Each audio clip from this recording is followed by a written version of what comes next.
All right. So let me start. Today I'm going to give a very introductory, I think, talk on Tagless-Final. I'll start by outlining some examples of how not to do domain-specific languages and how we can do them a little bit better, and then I say some stuff about why that approach is not that good, and then I'll go to explain the Tagless-Final approach and then link to the places where you can find more information, because this is a very quite well understood topic which has a lot of examples, and if you need to find something you would mostly. This approach maybe popularized by Oleg Kiselyov, who is a very talented person, but it may be a little bit like going over the head with the amount of abstraction and the complexity of the functional programming styles he usually describes. And me personally, I gave the talk about Tagless-Final 5 years ago, and then I had to revisit this approach to implement something for my research, and I had to start from the very beginning because, as it happened, I didn't understand the first time at all. And at least I hope that I will provide some introduction which will help you, if you are interested in that, to learn more about the approach and the style. So if you have any questions or suggestions, you just ask the question, you type stuff in the chat or raise the hand. I'll see that. And I think that like discussion during the talk may be helpful, so you're welcome to do that. So now when the introduction is done, let me start by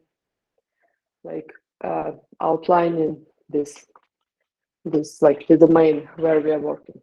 So the Tagless-Final is a good way to implement domain-specific languages. And when you are like learning how to implement the domain-specific language, you start usually by something like this on my screen now. You just write a algebraic data type which explains your language in some way, and then you try to write the evaluator for that and do some kind of stuff. So here on the screen, I have a tiny little language, which is basically lambda calculus along with the int constants and some binary operations on them. I parameterized the binary operation with a function. So just it would be more options of binary operations from the start, so that I don't need to write like a plus and minus and multiply and stuff like that, operations for each and every one new operation I need to support.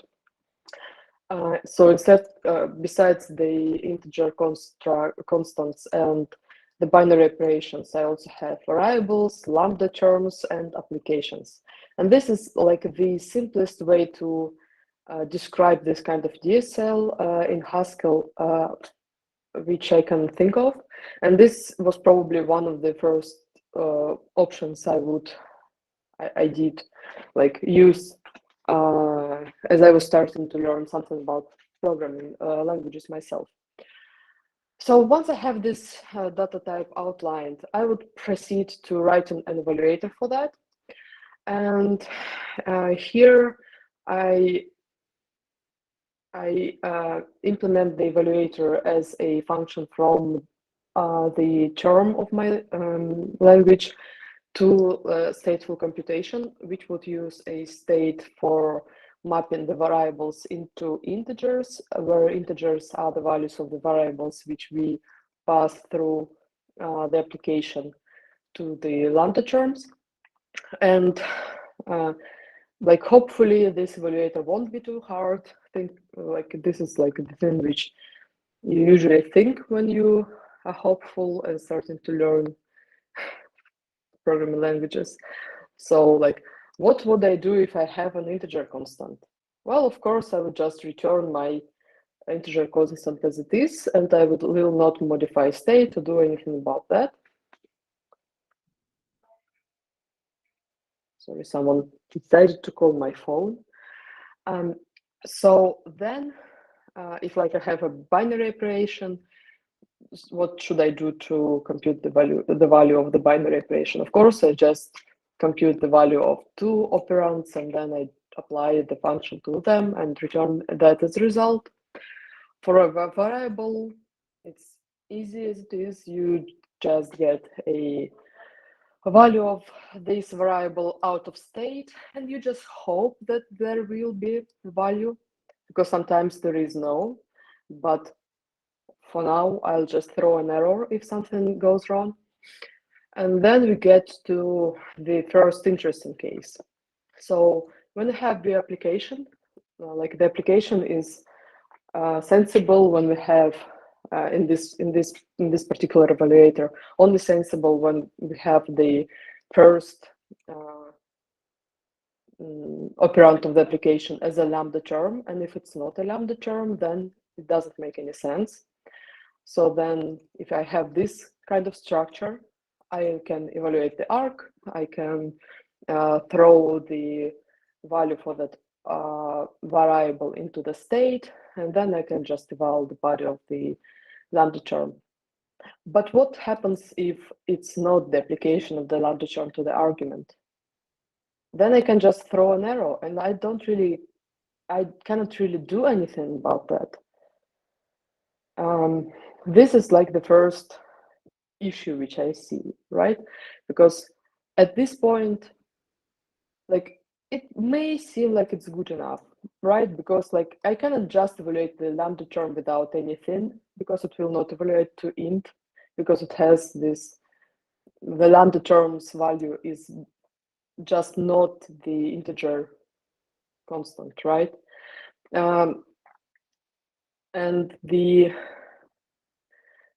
what if the left term is, yeah, and that was something I was trying to say, that it's like okay to throw an arrow when we have this lambda on top without any arguments or something like that, but we can like easily imagine the situation where I have a couple of lambda terms and a couple of applications, and the applications become the nested application within this term, and then I have to do something.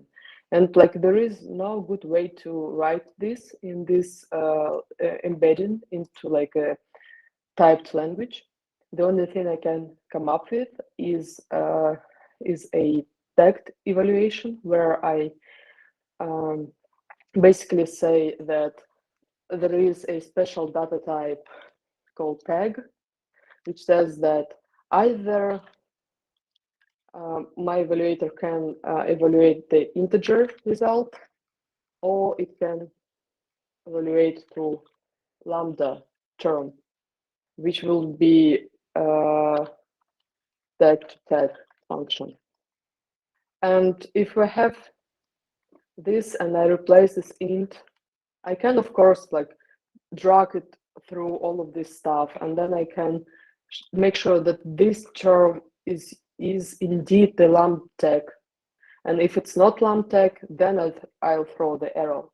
But you can see that this approach is just too inelegant.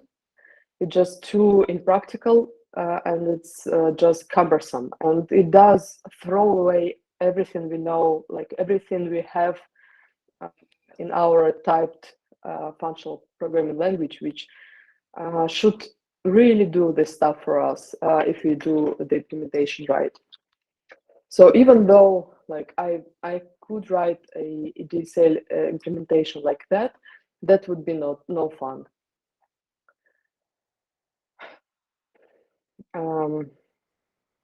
Yeah, I think this is okay. That this is all I wanted to say on this like piece of code. I hope that everyone sees that it's not a good idea to write that. Of course, people came up with the ways to write the languages in such a way that we can use the types of the host programming language for our benefit, and we can basically use what's called GADTs, generalized algebraic data types, to remember what kind of type does this term in our language is supposed to evaluate to. And like this is maybe like the most the second, like it is the first way which you would be set to implement typed EDSL in your language if you Google that, and it's like the first way which is kind of good, which you can usually use. So basically here you write your algebraic data type by parameterizing it with the type of the term which it is supposed to be evaluated to. So if you have an integer constant, you know that it has only one parameter int of type int, and you know that the result, the term integer constant, should have type int. And you write this information right here. You are saying that this particular constructor, it does return something which is DSL, which is of type DSL, and also it knows that it is an integer. It cannot evaluate to lambda term, it cannot evaluate to bool or anything like that. The only thing which would be correct when you construct the term of this way would have the type int. So if I write t is int const 13, you can see that the type derived by the type checker says that it's only int. And you cannot just do anything about that randomly.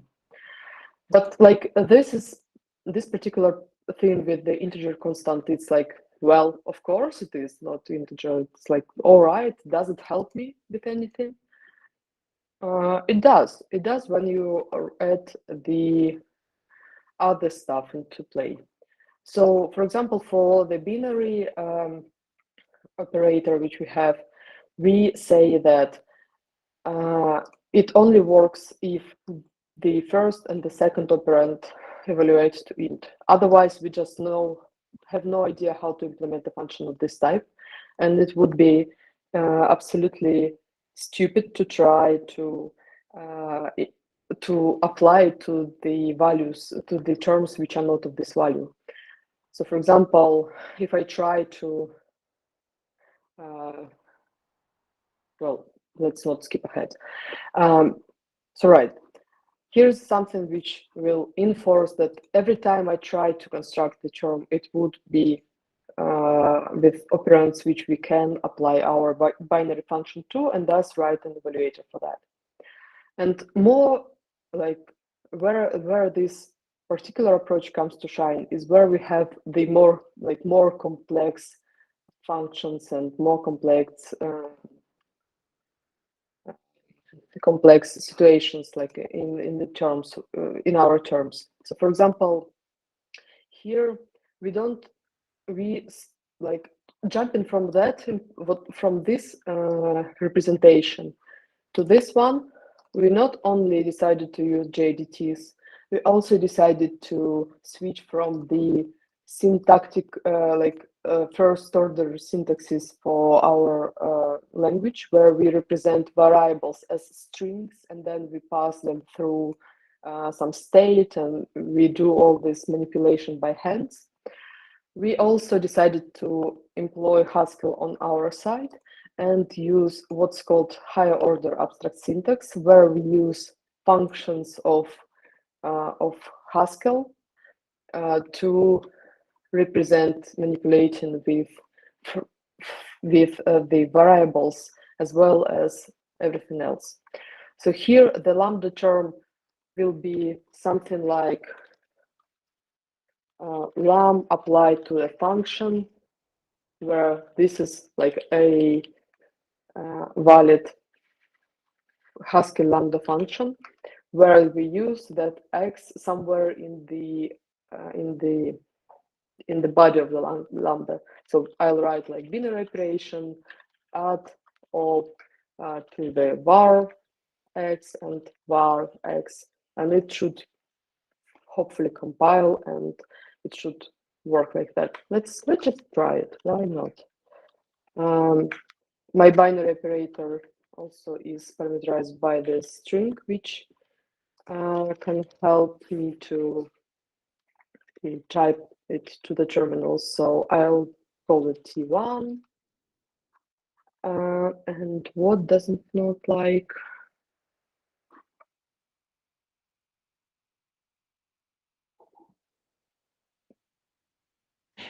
What Nope. doesn't it like? Binobs are not tagged by strings.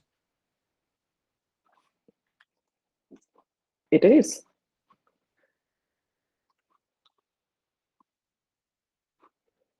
Let me think. All right. This is the thing which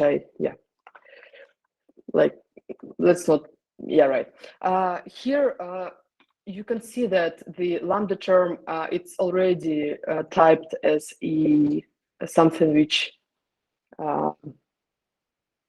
the x is already the term of our language, so we don't need to wrap it in the var variable, into the var constructor, which will create us one implementation from that.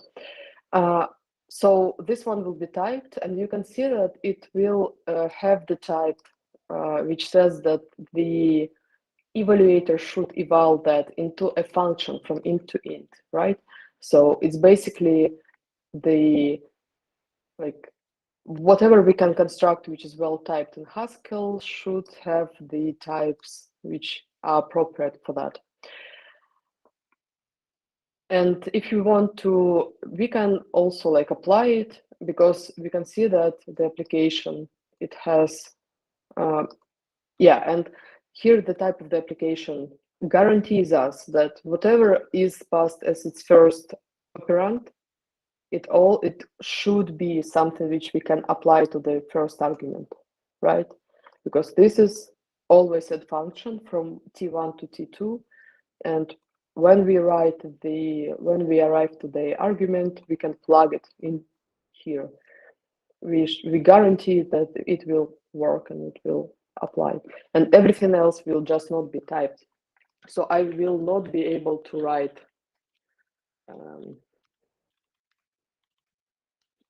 I will not be able to apply T1 to T1, right? Because I know that T1 has a type which is int to int, and it cannot match the just simple int type in any way, shape, or form. And like, but if I write something like that and apply the T1 to int const 13, it should type check, it should be working. So yeah, this is like lifting all the type checking from my shoulders to the specially designed tool, which is Haskell itself. And this is like the most like natural thing you can think of when you try to implement the interpreters for the typed programming languages within the type host programming language. The evaluator seems to be all right. Now it's very much easier than the one we had before. First of all, I don't need to actually drag anything with state, because I have the functions in the lambda terms which will stick stuff wherever it needs to go, and don't, like, I will not need to do anything with the substitution of the variables or something like that. The value for the lambda term will be guaranteed to be a function, and that x thing would be plugged into the function where it needs to go. and otherwise it is just applying stuff to stuff which you need to apply it to. And I also had the implementation for like viewing stuff, so I can show my other terms in GHCI. Let me just check that it works. What's that? That's final. And let's view what we call that. I call it term. Oh, sorry. It's not final, it's initial.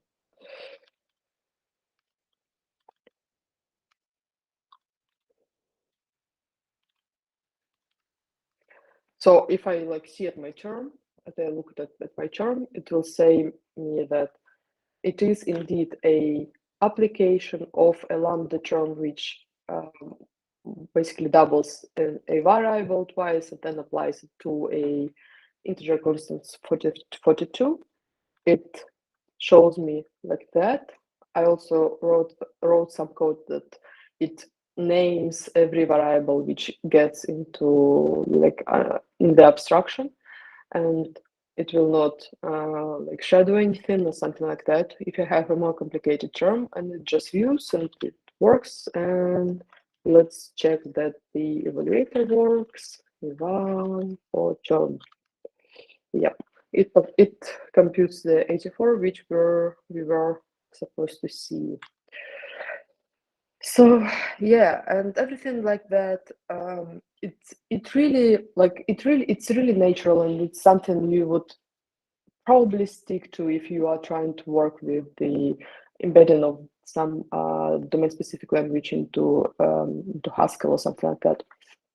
But what happens next is at some point you usually want to make your DSL to more complex. You want to add new constructors or something like that. So for example, I would really like to have my DSL to be like that. Let me just comment everything out and comment this, uncomment this. Yeah. So if I want my DSL to also have like Boolean constant and Boolean operations and like if expressions and stuff like that, I'll have to extend my language.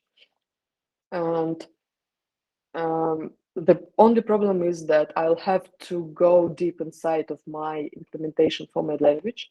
I'll have to add new constructors into that implementation, and I'll have to drag it over every line of code which I have, because my evaluator will just, let me hide anything back and just plug this instead of the definition I had before. So if I had the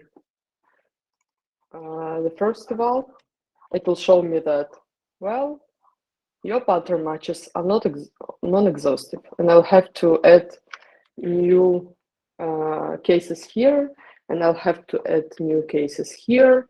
And if for some reason somebody decided to use my code, they'll have to change everything they have in their code base to fit my new DSL description, which is just suboptimal. And as far as I know, like for a long time, it was a problem which people faced, that they had to like stick to one of these stupid ways to implement stuff. You could not easily extend your language, and you couldn't easily represent the languages which you can expand. This is something which is called expression problem. As far as I remember, it's the term which was popularized by Fieldwater, who tried to make the pun because like it's a problem which you face when you try to implement expressions in your programming languages, but it also says that it's hard to express anything in your programming language of choice. So as opposed to this way to implement DSLs, people came up with what is called final approach, where you, instead of this representation for your type, for your term as a algebraic data term, that type, you provide it as a bunch of combinators, which basically create the terms for you. And then you also have a special representation which helps to materialize whatever you are building into the way you want to. So from the first look, what you get is you get a class. This is how it's done in Haskell. It may differ from language to language, but the idea is that you have a description of your language parameterized by the representation, which creates. So before we had this representation fixed, we always knew that it's this particular type and nothing else. Here we parameterize over it, and we basically construct the interface the my language is supposed to take, and then we if you want to express the evaluator, we just write the instance for this class, which will implement the evaluator for my language. And if you want to write like a show class or like the something which prints our term back to like terminal, we write another instance for that. From the bird's eye view, the only thing which changes is that representation instead of the concrete type, and like the types everywhere just are the same, and nothing really changes from like from the tagged implementation. And if you want to create a evaluator for that, you write an instance and you parameterize with particular representation for your code. Here it's env. I don't really remember why it's env. It doesn't really matter. It says that it's just a new type which says that whatever you're implementing, like, it doesn't use anything with, it doesn't do anything with the type parameter. It just returns it as it is. It's a like ID basically for your parameter. So you say that your int constant is int. Your binary operator will evaluate something which is which evaluates to int here and here, and the result will be also evaluated to an integer. You know that the lambda term is supposed to be a function which you remember in the type, and the application should have the suitable type for that. So then you just write your instance. The only thing you just have to do, which is a little bit annoying and a little bit confusing from like the reading part, you have to wrap and unwrap everything in your wrapper. But fortunately, since env is a new type, it doesn't have any runtime costs for us. It just has this ugly structure, which you probably can abstract away if you really want to. And yeah, so for the evaluator, we really need to preserve this type parameter, so that we know that the lambda term is supposed to be a function, and the application is supposed to be applicable. The first argument is supposed to be applicable to the second argument, and stuff like that. And if you need to only like write it everything like about that, if you just need to print the term to the terminal or something like that, you can use a little bit more like easier implementation representation for your language, which is here is just a stateful string. So we have we use this state just to enumerate variables, and we return the string as a result of the viewing of our language, of our term. And from the standpoint of the like creation of the terms, it shouldn't really change much. So for example, let's create a term which is supposed to be an application of the lambda of x to int in plus plus xx to int int cost 42. What doesn't imply? Yeah, let me just write some spells.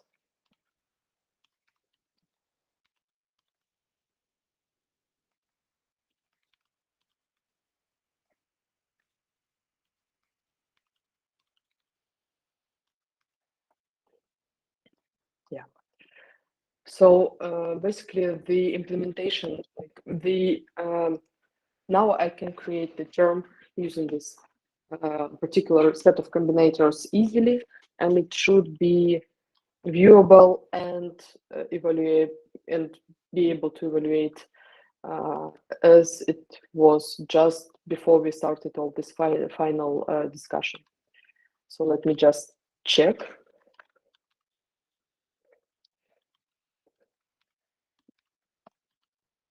Term. So if you view term, we see that it's what it's supposed to look like. And then we'll try to show the result of evaluation of the term. Well, it's for 84, right? So, and basically what the type signature here says to us that we know that term is something which looks like our language, which looks like this. We know that term can only use these combinators right now and nothing like that. And whatever instance of the calc class we throw into it, it will compute us. Either it will eval the term, or it will print it out. And now, like when we are trying to expand the language, we don't really need to modify this class at all. We just throw another class. So I write another class, which I call cond, which deals with everything with like booleans and stuff like that. So I add the new bool constant. You add also a couple of new binary functions, one of which operates over booleans, and the other like compares to integers, for example, to boolean, and has the corresponding arguments for that.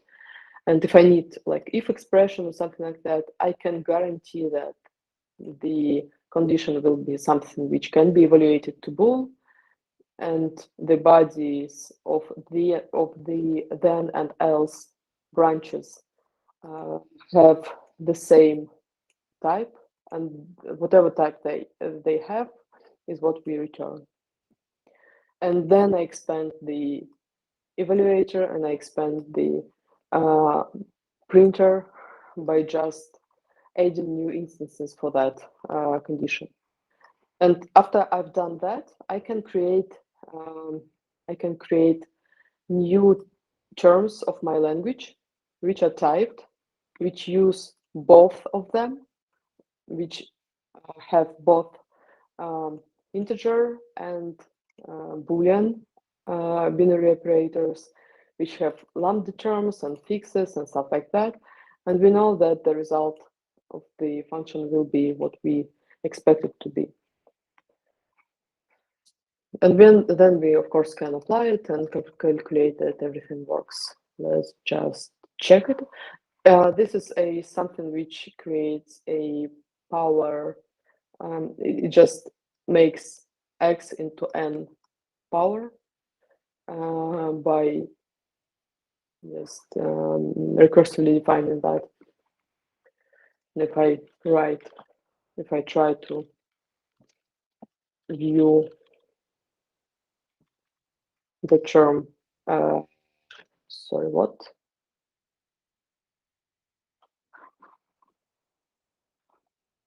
All right, it should be applied to something, otherwise it doesn't work. Power applied. Let me just throw some arguments. Yeah, this is something which it prints out. It has two our variables and the fixed variables, which is used somewhere here, and my 2 and 4 are here. And if I evaluate it, it will probably evaluate to something which is 2 to the power of 4. I need to show it. Yeah, to the power of 4 is 16, as far as I remember. So yes, this is how it works. And this is maybe the core ideas which are which are underneath this approach, is that you can just shred your language into pieces if you want to. And unexpected benefit from that is that you get a nice degree of abstraction. So if I want to separate numbers from all these lambda terms shenanigans, I can do that. I can just separate it into another class, and I just throw instances wherever they're supposed to be. And here. And I also have to say here that it's also not only calc, but also lam wrapper. And here it's also lam wrapper, as well as here. All of this just helps us to write code which will be structured better and thus read better, I think, and maybe just be more maintainable over the long term. And yeah, what should we note? I don't have any more code written here, but I will just outline the difficulties of working with that and where to look it for. So the first thing which you can see is that you don't get any pattern matching from this. You cannot just say if I have somewhere here so for example, if I know that my binary operator is addition or something like that, and I can for some reason, and I want for some reason to showcase it differently than the others, I would strongly prefer to do that, but unfortunately I cannot. I cannot just go and see what's happening. That's a bad idea because I have the pattern matching here. I don't know if I want to congratulate the user whenever they use the 42 number as an integer constant. I cannot just go and see under the lambda application to see that they or integer binary operator that I just need to I cannot see that x is supposed to be something, and I cannot just go inside the term body and explore it, for example. There are ways around that. You can you can take a hard look at your code and realize that you don't really need pattern matching, which is, I think, the core suggestion from the from Oleg and of the others authors for this approach. So, for example, if you need to pass the negation inside of your like formula or something like that, you can remember how many minuses basically you had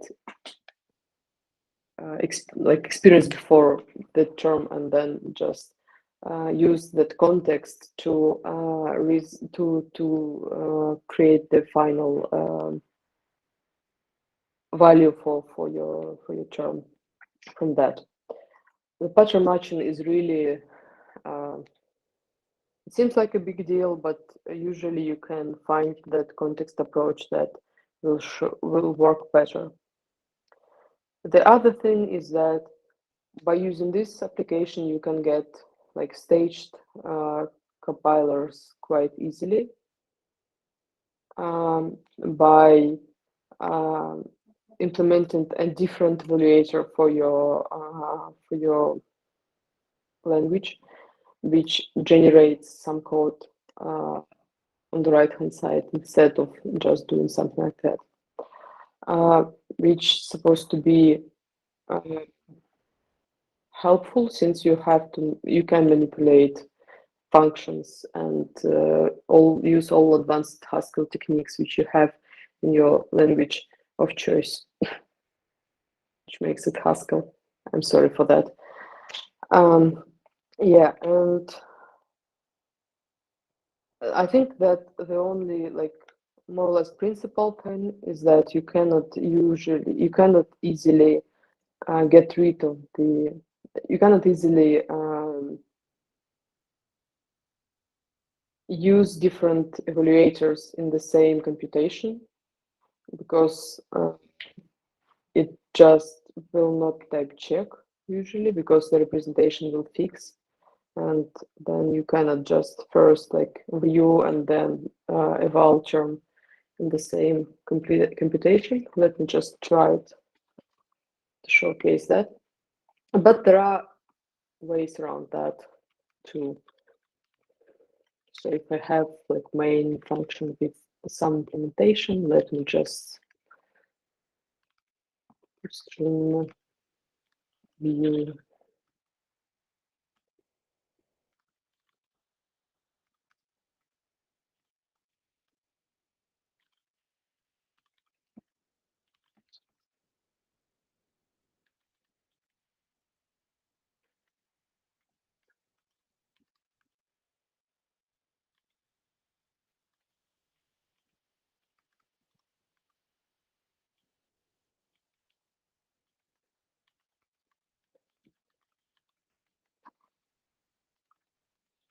was I wrong?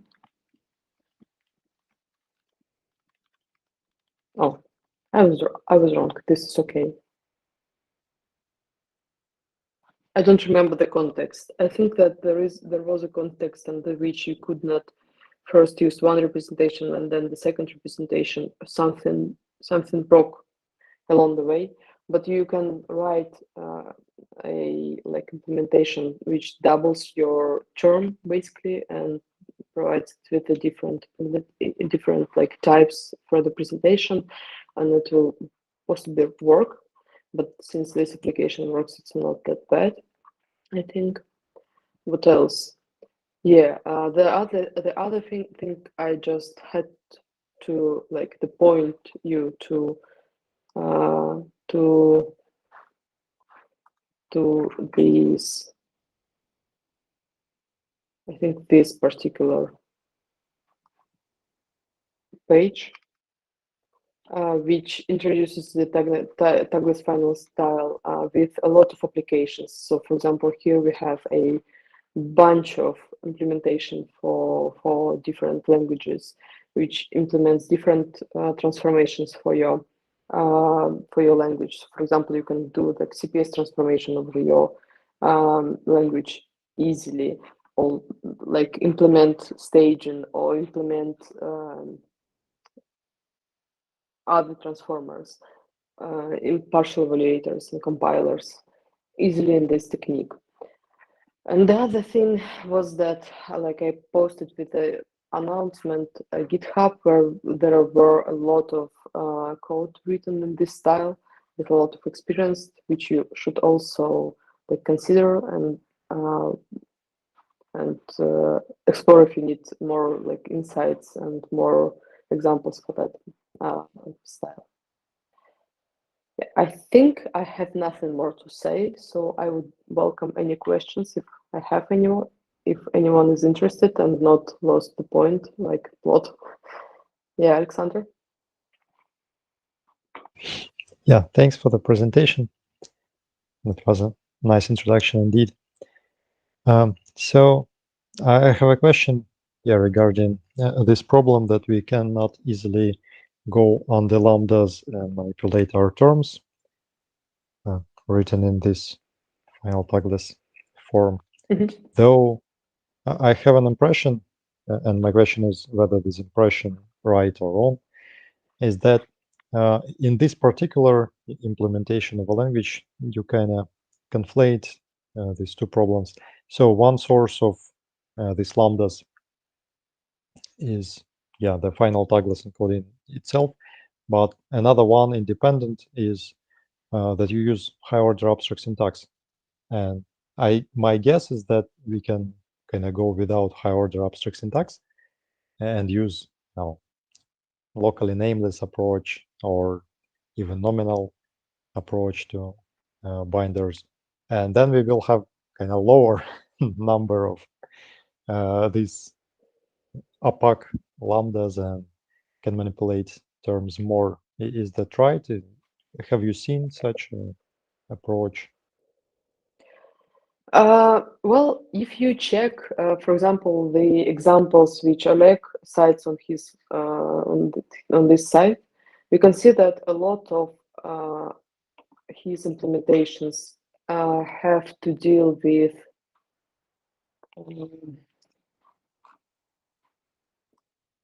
I don't know.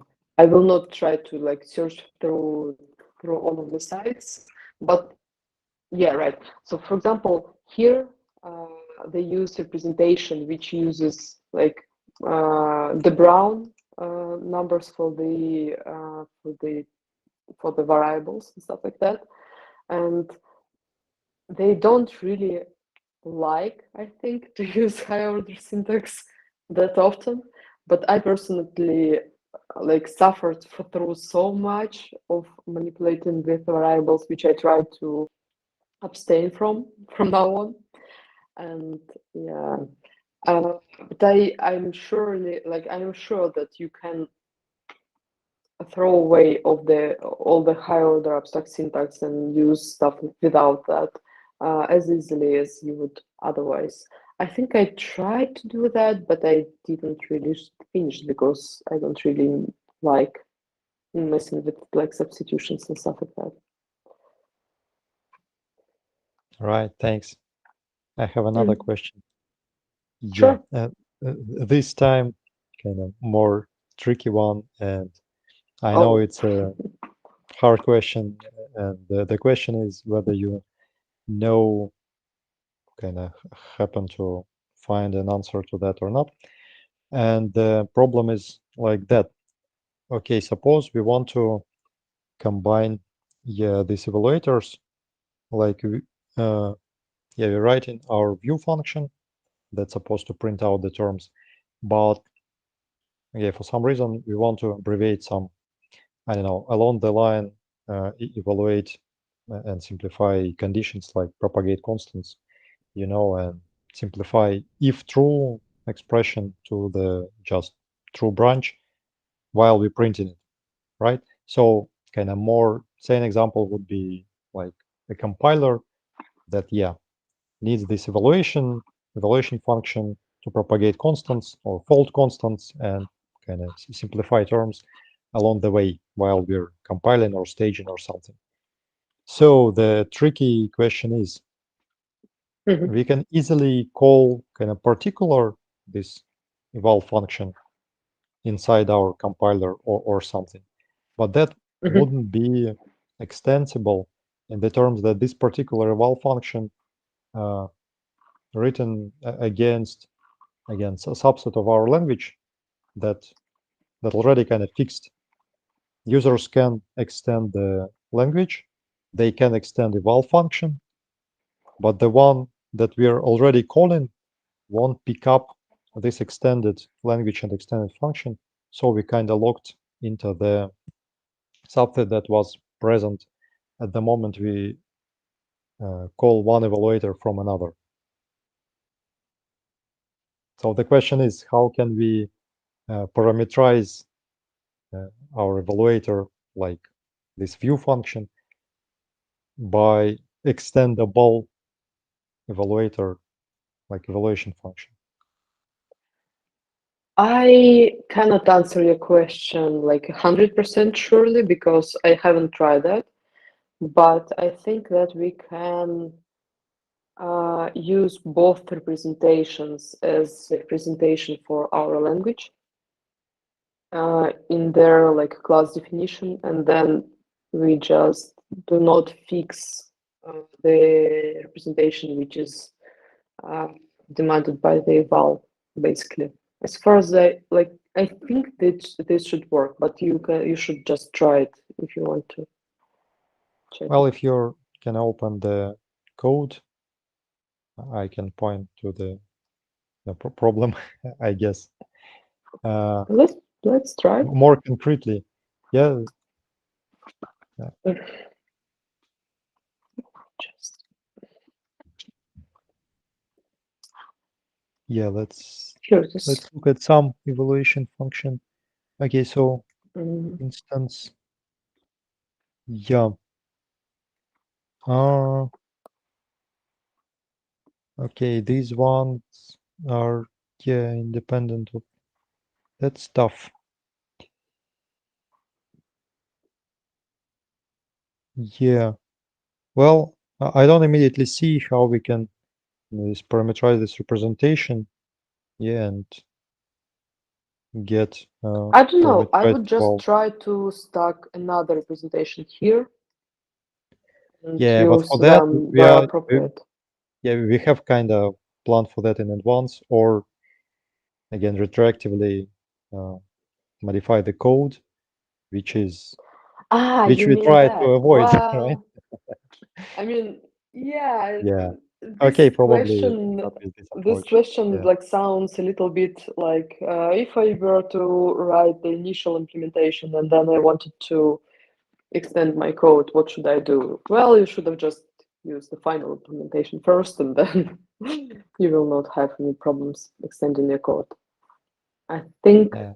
I That think works yeah, there when we is have only without one some user. for yeah, I wouldn't say that When our without like language is not user foresight you extendable. can just Well, whatever. Yeah. Yeah. That's really a tricky question for the for this composition of approach. the evaluators is a little bit more tricky than just throwing them all together. Can Alexander say once again, which parameterization does he have in mind and why it is tricky? Because I didn't really got what he's trying to implement and what's the problem. Yeah, I'll try again. All right. So we have, well, again, we are solving this expression problem, right? We want our language to be extendable in two directions. Kind of the terms, new terms. We want the users to be able to add new terms, and new evaluators, or kind of extend evaluators to evaluate on these new terms they have added to the language. Okay, while our evaluators like view function and eval function, these I call evaluators, are independent, yeah, this stuff works fine. Then the case, say we're writing a compiler, so that's another evaluator for our language. And inside the compiler, we want to fold constants. And for that, we want to reuse our eval function. And then tricky part, I mean, it's easy to call this eval function directly or kind of invoke this this function with representation. We kind of eval using particular representation that here it's named env. So we can stick it into our term, kind of get this evaluation, simplify the term and use that in the compiler, and we will know the type and everything. That's okay. But then the tricky part is when we handed our library to a user in a compiled form, say. So, but user extended this with their own terms, like they wrote another class, some class something that works, that maybe inherits from our class, right? And adds some new terms, maybe some trinary expressions, or I don't know, some weird predicate, whatever construct they want, pattern matching or string matching. Naturally, they want to extend the compiler to cover their terms. But that new compiler won't call eval, like it's fixed on the eval function that we already knew when we wrote the compiler.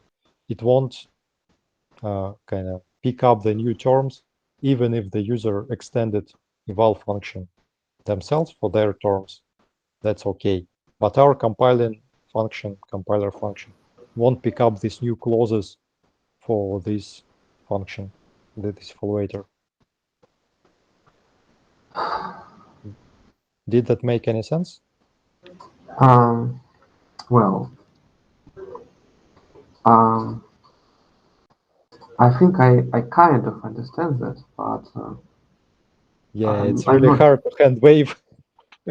I'm not sure that I understood correctly what you say, and you said exactly what you wanted to say. But basically, I think that Tagless-Final Style is mostly about parameterization of entire semantics. It's more about parameterization of entire semantics than more about extending it manually later or stuff like that. What in this concrete presentation of Tagless, I think it would be more convenient to not to mention the high-order syntax at all and to concentrate on final Tagless by itself, because this kind of complicates things. And one extra note about extended implementation is that in Haskell, if you have some type, you are kind of and you write some instance for this type, you are obliged to have only one instance for this type, so Haskell could be able to substitute the right class in the right places. If you will take OCaml or something like that, when you will have more freedom to substitute manually some classes, you will have more freedom to parameterize some evaluators by some other representations. For instance, you could have some function that returns a module which takes enclosure some extra parameters, and you could pass dynamically this module to your evaluator and evaluate your syntax in any case, in any way that you want. But in Haskell, you are more static and your hands are more tight. So in general,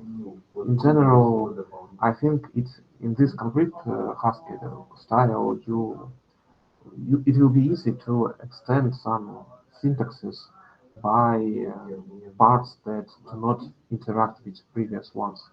But if they do interact, you will have some problems and you will need to rewrite all semantics together very likely. Because of their interaction, and they do not interact precisely, that you are fine. For example, I think if you have language with only integers, adding some bools will be easy. But if they interact in interesting ways to each other, it will be easier to have some other language to use finally practice there. I personally tried to some Z3 construction of terms in this style, and where I needed everywhere to pass some Z3 context to create Z3 variables to pass formulas to Z3. But if we write some simple evaluator of predicate logic, you don't need the context, and there are some less complications and stuff. So I think the feature, if you have in a language a feature to parameterize your semantics by some values, it will be easier to have parameterization, and it will make your life easier in general.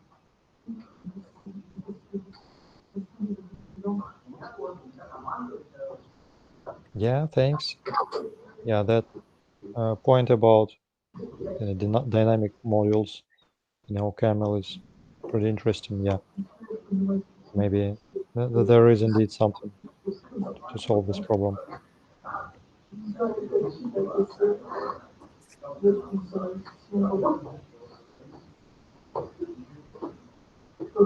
Also, Does anyone? I also thought a little bit when to use this finite style in general, and it looks like that general opinion of OCaml community is that it is a good. I don't say about finite tables. I mean about GDTs. You, Kate, originally started from GDTs, which highly, not highly, but have some intersections with finite tables, obviously. Otherwise, you would not put them into the talk. And I think that the general opinion is that the untyped initial encoding is fine for initial view of on the topic you are trying to work on your area that you describe in types. And for example, if you write parser, you are kind of obliged to include everything in initial less typeful way, because creating GDT values during parsing will be highly troublesome. And there are a lot of examples when GDTs are used to add types, add symbol types to your language, like Kate did today. But I didn't see any interesting work how to use GDTs or finally Tagless or a combination of them to type your terms not in simply a way, but in polymorphic, for example. So, for example, in the Miller way. And it would be interesting if somebody will find examples about this and forward them to me. It will be very much appreciated. I'm very curious about that.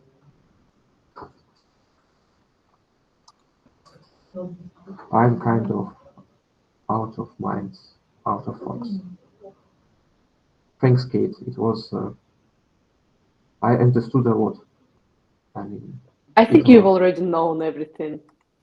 well, sometimes when you know everything, but have a feeling that if I know I less understand than I was before, it is kind of worried.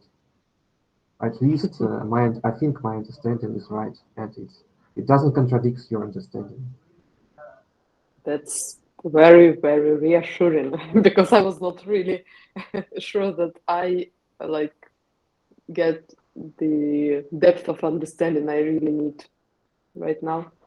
for my purposes. But I think in 2027 you will be able to prepare excellent talk about finally Tagless. I don't think it will be excellent, since the first one was atrocious and this one is all right. Then the next one will be good, and the one in 10 years will be excellent. Okay, I will write Right. down this my calendar to ping you in 2022 about finally Tagless. Great. All right. Does anyone else have any questions, suggestions, comments? I have a small one. So, what about typing rules? Can we introduce some special behavior for embedded language, or we're limited by host language type system? Yeah, I think you can do that. You just have to write the representation, which is a little bit more complex. I think I saw something about that in one of the examples. I can just try to go through them and link it to you if you really want to learn and experiment with that. But I think what you are trying to ask is more about the tags parts of stuff and not for the final parts of stuff. Okay. Yeah. So yes, I expect that we can buy some complex representation, but maybe we can do it simply. Well, thank you. All right. And thank you, Mikhail, for suggesting a book. I'll try to. Also, a few days ago, there was a guy in Akamo discuss forum saying he created a topic. Please explain me if I will finally take this like I am 5 years old.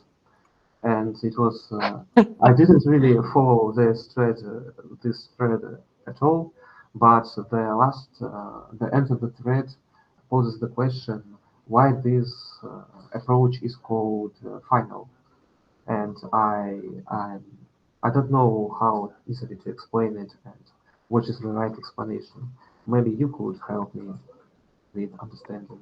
The Tagless is understandable, it is obvious, but why final? Because it's the opposite of the initial. Algebra.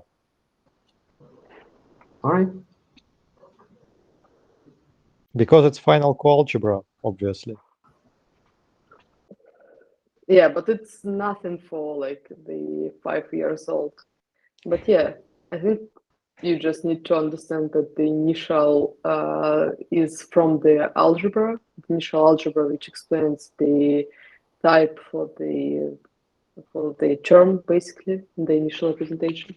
And the final is the opposite of that. I think that they even like cite this answer like in this in half of their papers about that.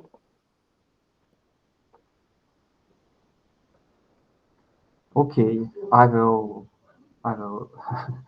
write this answer in the forum. And it doesn't really matter, but I really like that the name for the finally tagless partially evaluated paper, which was the first one, like the official first paper on the term on this topic, because the finally there was twofold. It was final representation and both like the final answer for the question, which we've already suffered through greatly.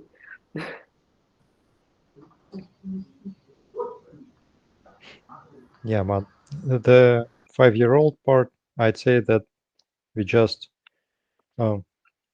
swap the data and functions in usual or initial approach, right? We use data types to describe our terms and use functions to evaluate them.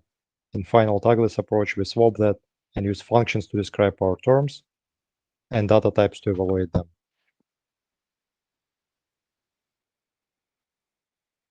I don't know how to explain that simpler than that. It doesn't explain why final. It sounds more. Well, final is not 5-year-old part. That's no way. Generally, data types and functions. Yeah, for final part, you have to know algebra or category theory or something. Or have a PhD. I don't have a PhD, so virtually do without. Yeah, though I don't claim I understand final algebras.